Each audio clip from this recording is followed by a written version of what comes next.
नमस्कार दोस्तों, आप सभी का स्वागत है आज के इस वीडियो पर। मोरारजी देसाई, जन्म 29 फरवरी 1896, भदेली, ब्रिटिश प्रेसिडेंसी। स्वर्गवास 10 अप्रैल 1995, दिल्ली। कार्य स्वतंत्रता सेनानी, भारत के पूर्व प्रधानमंत्री। मोरारजी देसाई भारत के स्वाधीनता सेनानी और देश के छठे प्रधानमंत्री थे। वे पहले गैर कांग्रेसी प्रथम प्रधानमंत्री थे। 81 वर्ष की उम्र में प्रधानमंत्री बनने वाले मोरारजी एकमात्र ऐसे व्यक्ति हैं जिन्हें भारत के सर्वोच्च सम्मान भारत रत्न एवं पाकिस्तान के सर्वोच्च सम्मान निषाद-ए-पाकिस्तान से सम्मानित किया गया है। प्रधानमंत्री बनने से पहले वे भारत सरकार में उप प्रधानमंत्री और अन्य मंत्रालयों का कार्यभार संभाल चुके थे। मोरारजी बॉम्बे राज्य के मुख्यमंत्री भी रह चुके थे। उनको भारत और पाकिस्तान के मध्य शांति स्थापित करने के प्रयासी के लिए भी जाना जाता है। सन 1974 में भारत के प्रथम नाभिकीय प्रशिक्षण के बाद उन्होंने पाकिस्तान और चीन के साथ मित्रता बहाल करने में महत्वपूर्ण भूमिका निभाई। उन्होंने भारत की खुफिया एजेंसी रॉ को भी बंद करने की कोशिश की। दोस्तों, इनका प्रारंभिक जीवन इस प्रकार रहा। मोरारजी देसाई का जन्म 29 फरवरी 1896 को गुजरात के बुलसर जिले के भदेली नामक गांव में हुआ था। उनके पिता रणछोड़जी देसाई भावनगर में एक स्कूल अध्यापक थे और बाद में मानसिक अवसाद से ग्रस्त रहने के कारण उन्होंने आत्महत्या कर ली थी। मोरारजी ने अपनी प्राथमिक शिक्षा सौराष्ट्र के द कुंडला स्कूल ग्रहण की और बाद में वलसाड़ के बाई अब गाय हाई स्कूल में दाखिला लिया। मुंबई के विल्सन कॉलेज से स्नातक करने के बाद वे गुजरात सिविल सेवा में शामिल हो गए। सन 1927 से 1928 के दौरान गोधरा में हुए दंगों में उन पर पक्षपात का आरोप लगा, जिसने स्वरूप उन्होंने सन 1930 में गोधरा के डिप्टी कलेक्टर के पद से इस्तीफा दे दिया। दोस्तों, स्वाधीनता आंदोलन और राजनीतिक जीवन इनका इस प्रकार रहा। सरकारी नौकरी छोड़ने के बाद मोरारजी देसाई स्वाधीनता आंदोलन में कूद पड़े। इसके बाद उन्होंने महात्मा गांधी के नेतृत्व में अंग्रेजों के विरुद्ध सविनय अवज्ञा आंदोलन में भाग लिया। स्वतंत्रता आंदोलन के दौरान मोरारजी कई बार जेल गए। सन 1931 में वे गुजरात प्रदेश की कांग्रेस कमेटी के सचिव बने और फिर अखिल भारतीय युवा कांग्रेस की शाखा स्थापित कर उसके अध्यक्ष बन गए। अपने नेतृत्व कौशल से वह स्वतंत्रता सेनानियों के चहेते और गुजरात कांग्रेस के महत्वपूर्ण नेता बन गए। सन 1934 और 1937 के प्रांतीय चुनाव के बाद उन्हें बॉम्बे प्रेसिडेंसी का राजस्व और गृह मंत्रालय सौंपा गया। जैसा कि स्वाधीनता आंदोलन के दौरान राष्ट्रीय राजनीति में मोरारजी का नाम वजनदार हो चुका था, पर उनकी प्राथमिक रुचि राज्य की राजनीति में ही थी। इसीलिए 1952 में इन्हें बम्बई प्रांत का मुख्यमंत्री बनाया गया। गुजरात तथा महाराष्ट्र दोनों बम्बई प्रोविंस के अंतर्गत आते थे। इसी दौरान भाषाई आधार पर दो अलग राज्यों महाराष्ट्र यानी कि मराठी भाषा क्षेत्र और गुजरात यानी कि गुजरात भाषा क्षेत्र बनाने की मांग बढ़ने लगी, पर मोरारजी इस तरह के विभाजन के लिए तैयार नहीं थे। सन 1960 में मोरारजी ने संयुक्त महाराष्ट्र समिति के प्रदर्शनकारियों पर गोली चलने आदेश या जिसके लगभग 105 लोगों मारे गए। इस घटना के बाद मोरारजी को बॉम्बे के मुख्यमंत्री पद से हटाकर केंद्र में बुलाया लिया गया। केंद्र सरकार में मोरारजी को गृह मंत्री गृह मंत्री के तौर पर उन्हें फिल्मों और नाटकों के मंचन में अभद्रता प्रतिबंधित कर दिया था। वो नेहरू के समाजवाद का विरोध करते थे।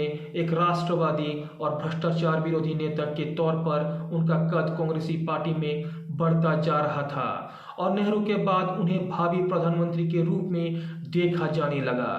लेकिन जवाहरलाल नेहरू की मृत्यु के बाद लाल बहादुर शास्त्री को प्रधानमंत्री बनाया गया और मोरारजी को झटका लगा। नियति का संयोग ऐसा हुआ कि शास्त्री के अकस्मात मृत्यु के बाद महज 18 महीने के बाद ही प्रधानमंत्री की कुर्सी एक बार फिर खाली हो गई। शास्त्री की मृत्यु के बाद कांग्रेस अध्यक्ष के कामराज ने पंडित नेहरू को बेटी इंदिरा गांधी का नाम प्रधानमंत्री पद के लिए सुझाया, पर मोरारजी देसाई ने भी प्रधानमंत्री पद के लिए स्वयं का नाम प्रस्तावित कर दिया। कांग्रेस सदस्य पार्टी द्वारा मतदान के माध्यम से इस गतिरोध को सुलझाया गया और इंदिरा गांधी विजयी हुई। इसके बाद मोरारजी इंदिरा गांधी मंत्रिमंडल में उप प्रधानमंत्री और वित्त मंत्री बने। वर्ष 1969 में जब इंदिरा ने उनसे वित्त मंत्रालय वापस ले लिया, तब उन्होंने मंत्रिमंडल से इस्तीफा दे दिया। इसके बाद कांग्रेस का विभाजन 2 खंडों में हो गया। एक के नेता मोरारजी थे और दूसरे की इंदिरा गांधी। सन 1971 के लोकसभा चुनाव में इंदिरा गांधी को अपर सफलता मिली, जबकि मोरारजी जो खुद चुनाव जीत गए थे का गुट कुछ खास नहीं कर सका। 12 मार्च 1975 को मोरारजी देसाई ने गुजरात के नवनिर्मित आंदोलन के समर्थन में आमरण अनशन प्रारंभ किया। सन 1975 में जब इलाहाबाद उच्च न्यायालय ने इंदिरा गांधी के 1971 के चुनाव को अवैध करार दिया, तब विपक्ष ने एकजुट होकर उनके इस्तीफे की मांग की, जिसके बाद देश में आपातकाल लागू कर दिया गया और मोरारजी देसाई समेत सभी बड़े नेताओं को जेल भेज दिया गया। सन 1977 में जयप्रकाश नारायण के नेतृत्व में भ्रष्टाचार विरोधी आंदोलन और आपातकाल विरोधी हवा ने लोकसभा चुनाव में उत्तर भारत में कांग्रेस का सफाया कर दिया और मोरारजी देसाई के नेतृत्व में जनता पार्टी की सरकार बनी। 1977 से 1979 तक मार्च के लोकसभा चुनाव में जनता पार्टी को स्पष्ट बहुमत प्राप्त हुआ, पर इस समय भी मोरारजी के अलावा प्रधानमंत्री पद के 2 अन्य दावेदार भी उपस्थित थे, चौधरी चरण सिंह और जगजीवन राम, पर जयप्रकाश नारायण ने मोरारजी देसाई का समर्थन किया। इस प्रकार 81 वर्ष की उम्र में मोरारजी देसाई भारत के प्रधानमंत्री बने। इनके शासन के दौरान कांग्रेस शासित 9 राज्य की सरकार को भंग कर दिया गया और नए चुनाव कराए जाने की घोषणा कर दी गई। सरकार का यह कदम साफ साफ बदले की भावना से प्रेरित, अलोकतांत्रिक और असंवैधानिक था। मोरारजी देसाई ने पड़ोसी मुल्क पाकिस्तान और चीन से रिश्ते सुधारने की दिशा में पहल किया।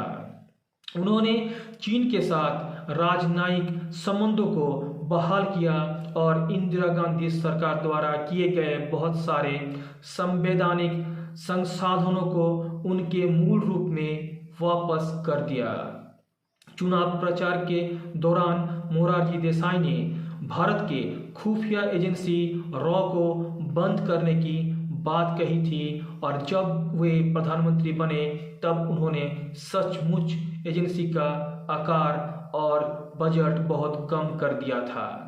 जनता पार्टी भ्रष्टाचार और आपातकाल जैसे मुद्दों के बल पर कांग्रेस को हराकर सरकार बनाने में सफल हुई थी, पर घटक दलों की आपसी कलह ने सरकार को बहुत नुकसान पहुंचाया और सन 1979 में राज नारायण ने और चौधरी चरण सिंह ने सरकार से समर्थन वापस ले लिया और तब मात्र 2 साल की अल्प अवधि में ही मोरारजी देसाई की प्रधानमंत्री पद से इस्तीफा देना पड़ा।